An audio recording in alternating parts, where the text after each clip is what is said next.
Assalamualaikum warahmatullahi wabarakatuh. Perkenalkan, nama saya Rahmi Nufitria Utami dengan NPM 172151017. Pada kesempatan kali ini, saya akan mempresentasikan mengenai artikel saya, yaitu yang berjudul Etnomatematika Eksplorasi Candi Borobudur. Video ini disusun untuk memenuhi salah satu tugas mata kuliah Kajian Jurnal Internasional Matematika dengan dosen pembimbing Bapak Dedi Muhtadi, SPD, MPD, Program Studi Pendidikan Matematika, Fakultas Keguruan dan Ilmu Pendidikan Universitas Siliwangi. Berikut adalah kajian dari artikel jurnal tersebut. Di sini saya tampilkan halaman awal artikel yang memuat mengenai judul artikel tersebut, kemudian nama penerbitnya, kemudian edisi terbitannya, kemudian nama penulisnya, dan abstrak dari artikel tersebut. Adapun identitas artikel tersebut yaitu yang pertama, judul artikel ini berjudul Etnomatematika Eksplorasi Candi Borobudur. Penulisnya yaitu yang pertama Rahmi Nufitria Utami, kedua Bapak Dedi Muhtadi, ketiga Ibu Nani Ratnaningsih, yang keempat Bapak Sukirwan, dan kelima Bapak Hasan Hamid. Penerbit artikel ini diterbitkan pada Jurnal Penelitian Pendidikan dan Pengajaran Matematika atau JP3M volume 6 nomor 1 pada 31 Maret 2020 pada halaman 13 sampai 26. Kemudian adapun nomor ISSN yaitu ada dua, PISSN 24608599 dan EISSN 25812807.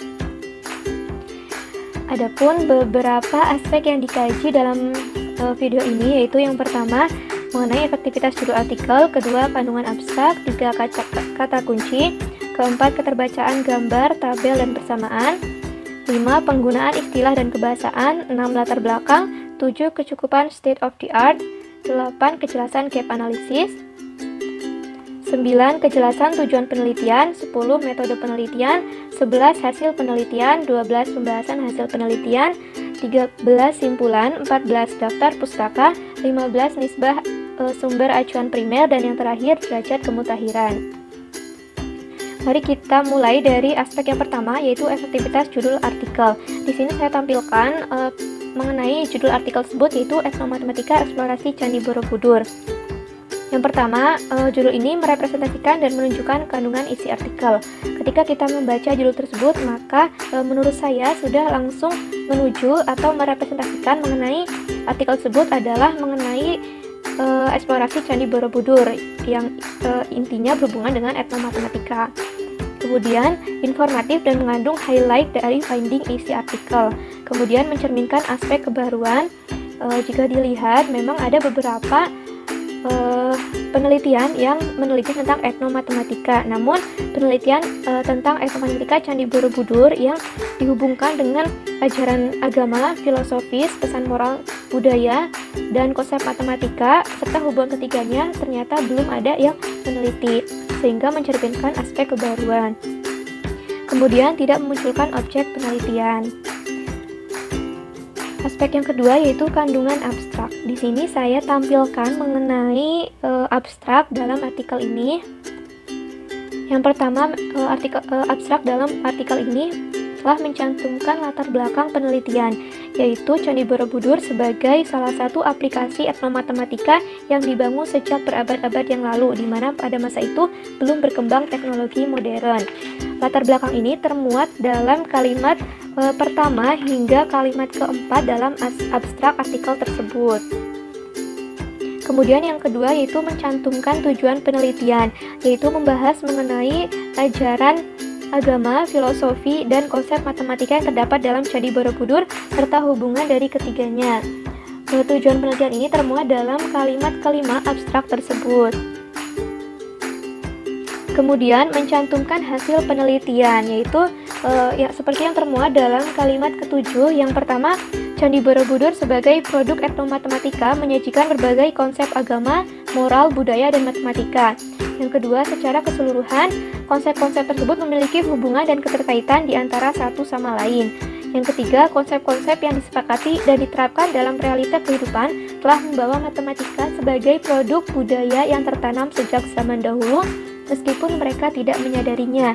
Dan yang terakhir, Candi Borobudur merupakan contoh monumen dari orkestra matematika dalam bentuk etnomatematika.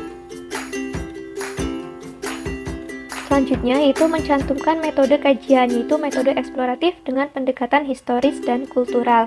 Metode penelitian ini tercantum dalam kalimat ke-6 pada abstrak tersebut.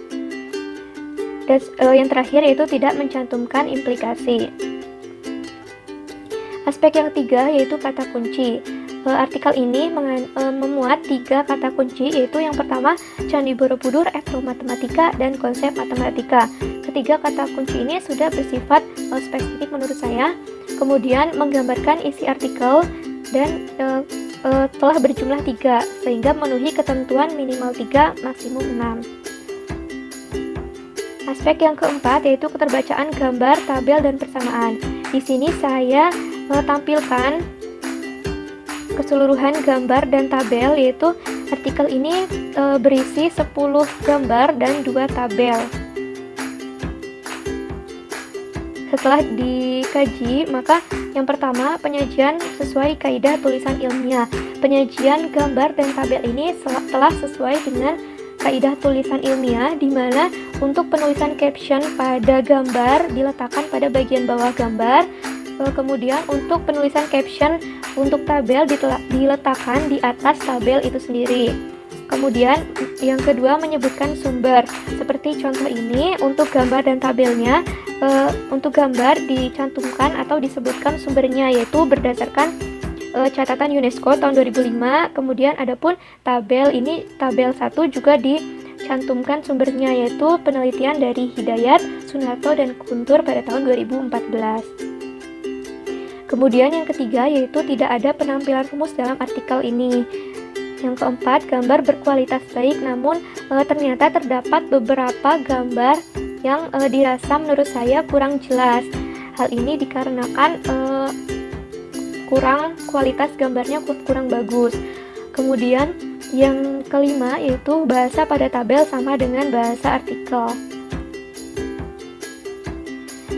Aspek yang kelima yaitu penggunaan istilah dan kebahasaan. Yang pertama, istilah sesuai standar baku. Yang kedua, struktur kalimat sesuai dengan standar baku. Yang ketiga, paragraf terdiri dari beberapa kalimat. Seperti contoh paragraf yang saya cantumkan di atas ini merupakan paragraf yang tidak terdiri hanya satu kalimat, melainkan terdiri beberapa kalimat atau lebih dari satu kalimat. Contohnya di sini paragraf ini terdiri dari 3 kalimat. Penggunaan istilah asing ternyata tidak dicetak miring atau italik. Seperti contoh yang di kotak hijau ini merupakan istilah asing, World Cultural Heritage. Nah, ini seharusnya memang ditulis italik atau dicetak miring, namun ada beberapa penerbit juga yang jadi kita menyesuaikan penerbitnya, biasanya seperti itu. Kemudian aspek yang keenam yaitu latar belakang. Di sini saya tampilkan paragraf yang berisi mengenai salah satu latar belakang. Yang pertama, mengenalkan topik penelitian yaitu etnomatematika Candi Borobudur. Seperti pada paragraf yang saya tampilkan di sini, memperkenalkan mengenai Candi Borobudur, di mana Candi Borobudur ini merupakan candi yang diperkirakan dibangun sekitar abad ke-8 Masehi pada zaman Wangsa Shailendra dan menjadi salah satu warisan dunia milik Indonesia menurut Sukmono 1976 halaman 9 dan menurut UNESCO tahun 2014. Latar belakang pada artikel ini telah menekankan pentingnya etnomatematika Candi Borobudur ini untuk dibahas. Seperti yang tercantum pada kalimat 1 yang menyatakan bahwa Indonesia adalah negeri yang kaya akan ragam budayanya, dan produk etnomatematika telah banyak ditemukan di berbagai suku dan etnis di seluruh penjuru tanah air. Akan tetapi, ternyata masih banyak etnomatematika yang belum dikupas dan masih perlu digali. Salah satunya adalah etnomatematika Candi Borobudur ini, sehingga oleh karena itu, penelitian ini akan meneliti tentang etnomatematika Candi Borobudur.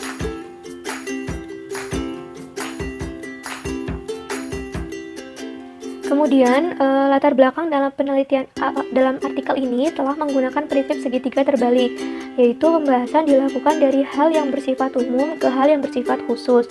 Sebagai contoh di sini setelah dikaji latar belakang dalam artikel ini memuat yang pertama yaitu membahas mengenai definisi matematika secara umum. Kemudian setelah membahas mengenai definisi matematika secara umum, dikerucutkan menjadi definisi matematika yang berkaitan dengan budaya. Kemudian dikerucutkan lagi menjadi ditemukannya istilah etnomatematika sebagai menyatunya kehidupan masyarakat dengan matematika. Kemudian dikerucutkan lagi menjadi bahwa produk etnomatematika ini ditemukan di Indonesia. Kemudian dikerucutkan lagi menjadi banyak etnomatematika yang belum terkupas dan masih perlu digali. Salah satunya adalah etnomatematika Candi Borobudur yang terletak di Indonesia. Aspek yang ketujuh yaitu kecukupan state of the art. Yang pertama, mengaitkan dengan pengetahuan terkini dan berkaitan dengan Candi Borobudur. Nah, di sini saya tampilkan dua paragraf yang mengaitkan pembahasannya ini berkaitan dengan pengetahuan terkini yang berkaitan dengan Candi Borobudur. Seperti contoh pada paragraf pertama yang di atas, yaitu struktur bangunan Candi Borobudur terdiri dari 3 bagian, yaitu kepala, badan, dan kaki. Bagian-bagian Candi Borobudur ini memiliki makna berbeda dan berhubungan secara tersirat berdasarkan konsep Buddhisme, yaitu fase perkembangan jiwa dan episode kehidupan Sang Buddha. Hal ini sesuai dengan pengetahuan terkini, yaitu catatan UNESCO tahun 2005, catatan UNESCO tahun 2014, penelitian Nagaoka tahun 2016, dan penelitian Swamba tahun 2016. Kemudian di bawahnya juga pada paragraf selanjutnya yaitu merupakan hasil penelitian dari Situngkir 2010 dan Panyadewa tahun 2014. Kemudian yang kedua yaitu menggunakan referensi state of the art. Di sini dicontoh dua paragraf ini dicantumkan mengenai referensinya, yaitu kutipannya berasal dari beberapa pengetahuan terkini. Kemudian aspek yang kedelapan yaitu kejelasan gap analisis.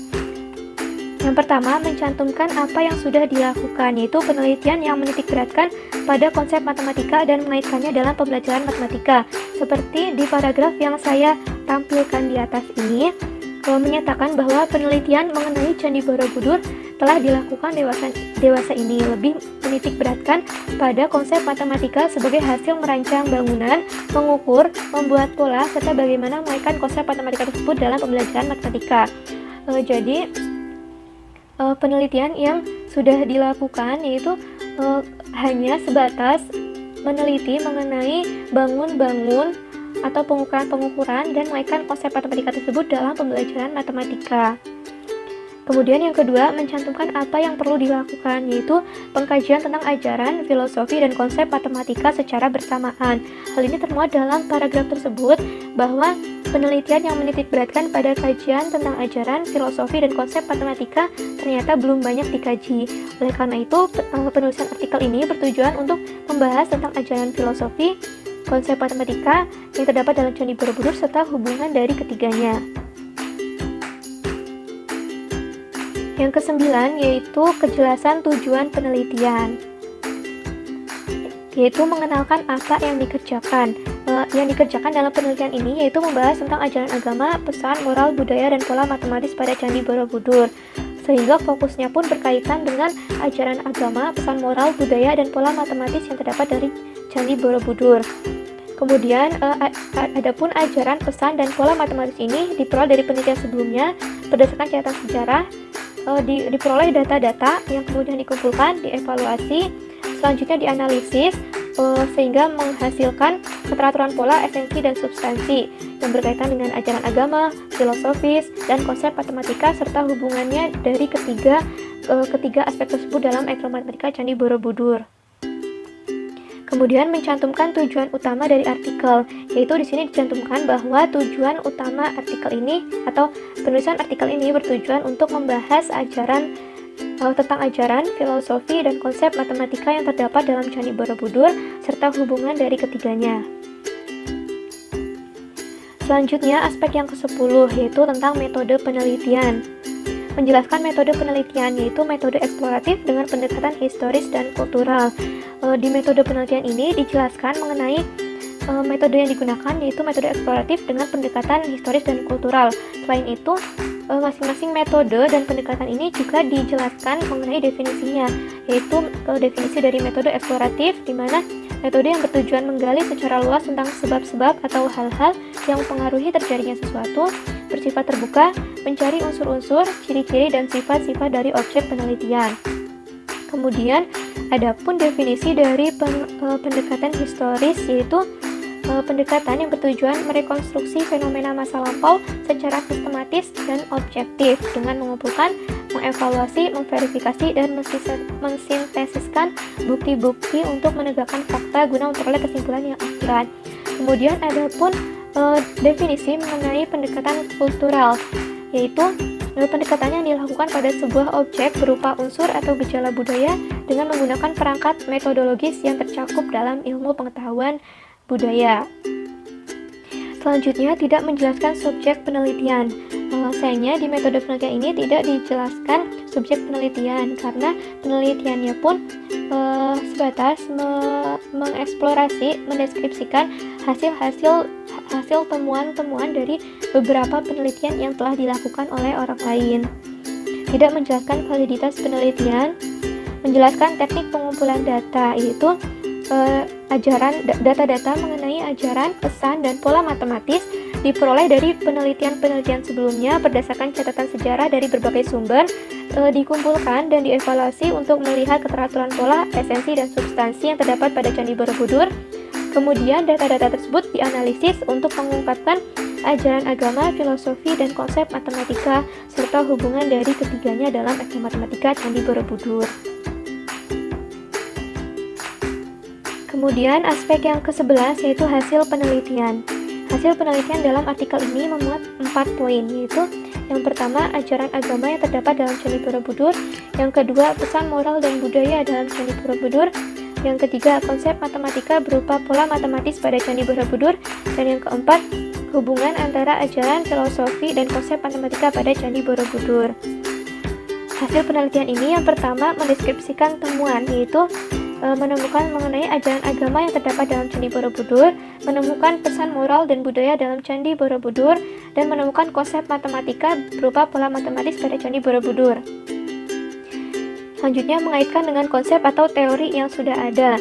Hasil penelitian ini memang berdasarkan metodenya juga hanya mengaitkan beberapa konsep atau teori atau hasil penelitian orang lain yang sudah dilakukan. Kemudian yang ketiga, terdapat kesesuaian antara temuan dengan penelitian sebelumnya. Jadi setelah dibahas, maka hasil penelitian ini, temuan-temuannya merupakan sesuai dengan penelitian-penelitian sebelumnya, dikarenakan metode yang digunakan pun eksploratif, hanya mengeksplorasi beberapa hasil temuan atau teori yang sudah ada, sehingga terdapat kesesuaian. Lalu aspek yang ke-12 yaitu pembahasan hasil penelitian.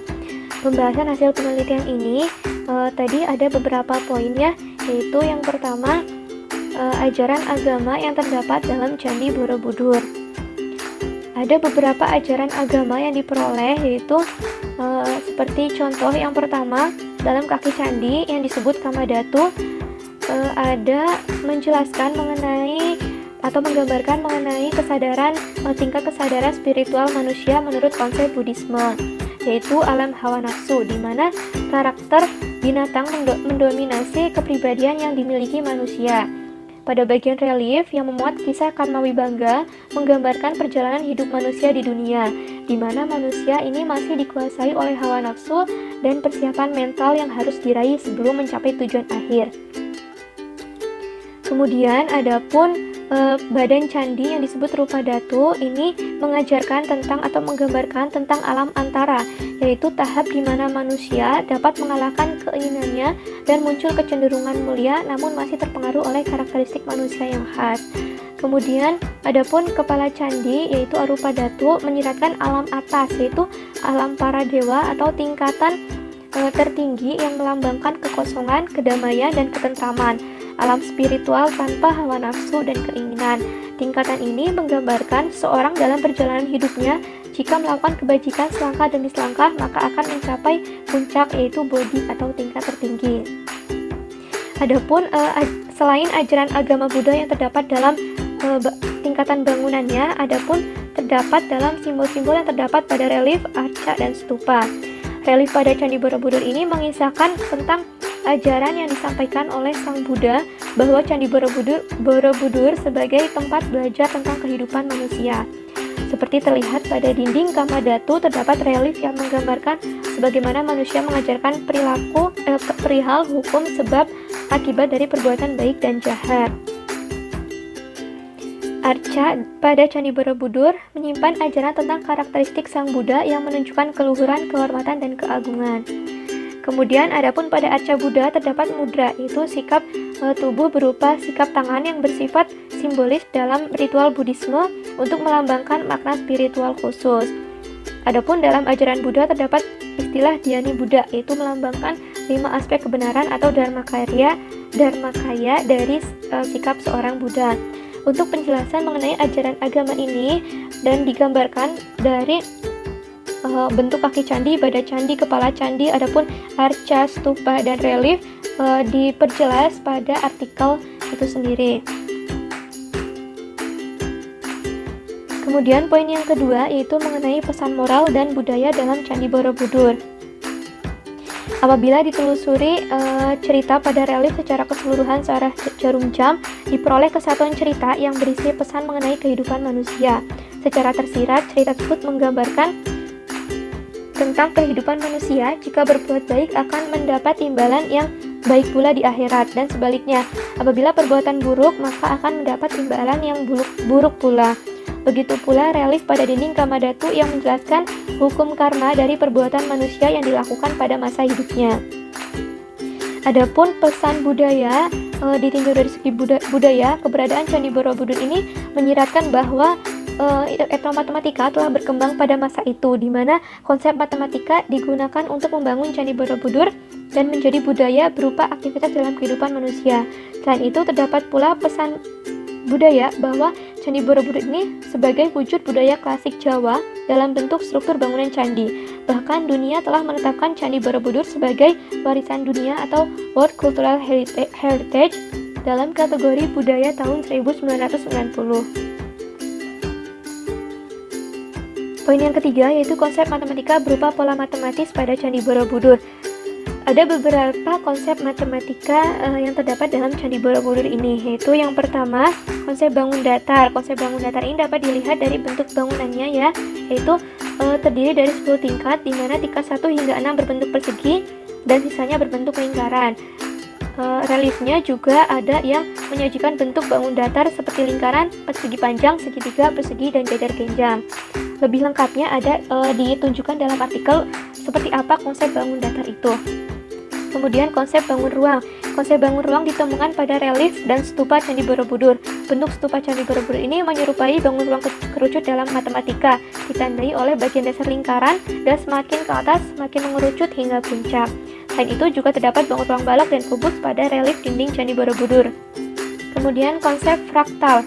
Konsep fraktal ini merupakan bentuk geometris dengan detail tak terbatas dan strukturnya sangat kompleks, memiliki beberapa ukuran kesamaan diri di mana setiap bagian di dalamnya merupakan skala kecil dari keseluruhan bagian. Nah, Candi Borobudur ini memperlihatkan bangunan stupa yang sangat besar dan dikelilingi oleh stupa-stupa kecil.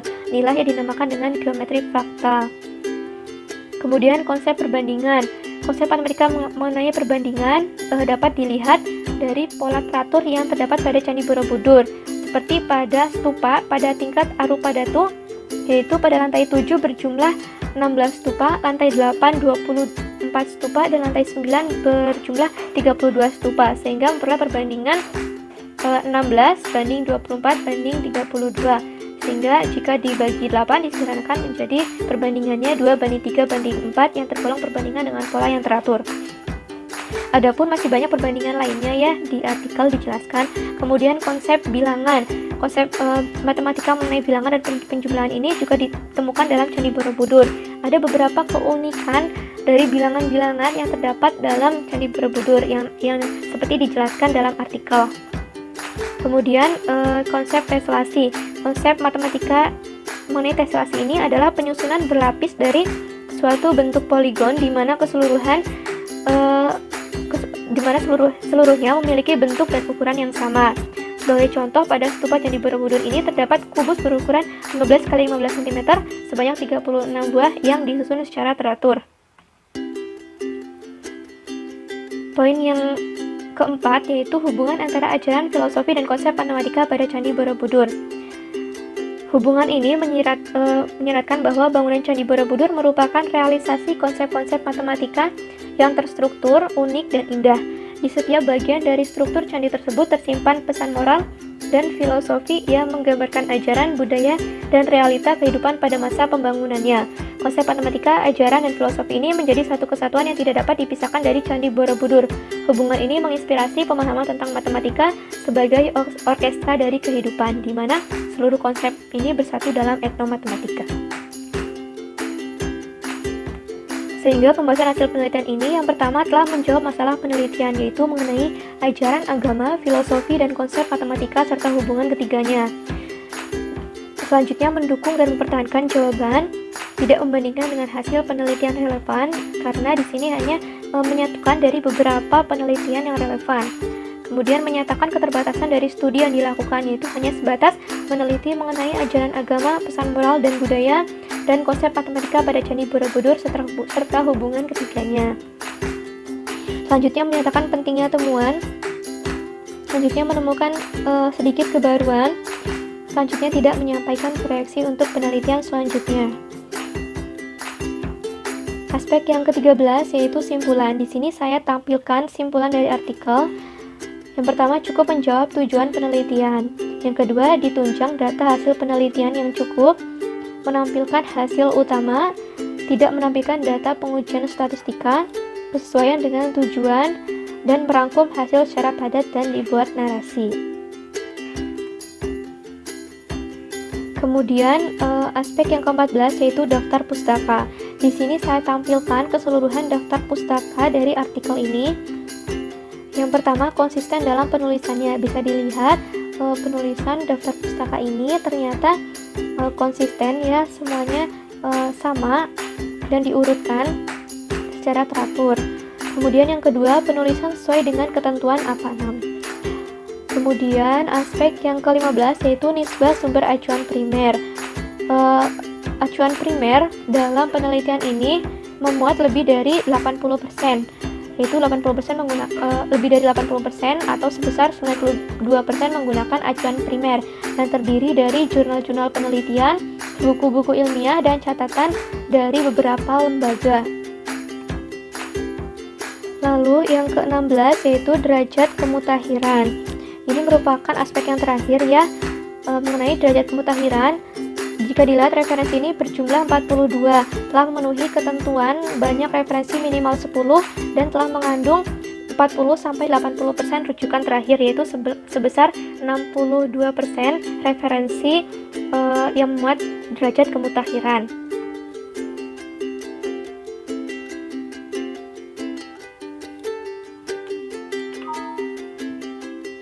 Demikian kajian mengenai artikel yang berjudul Etnomatematika Eksplorasi Candi Borobudur. Semoga video ini dapat bermanfaat bagi teman-teman semuanya. Jika ada yang ingin ditanyakan, dapat menanyakan langsung kepada saya. Saya meminta maaf jika terdapat banyak kekurangan karena saya juga masih belajar. Saya menerima kritik dan saran yang bersifat membangun. Terima kasih atas segala perhatiannya. Kurang lebihnya mohon maaf. Wassalamualaikum warahmatullahi wabarakatuh.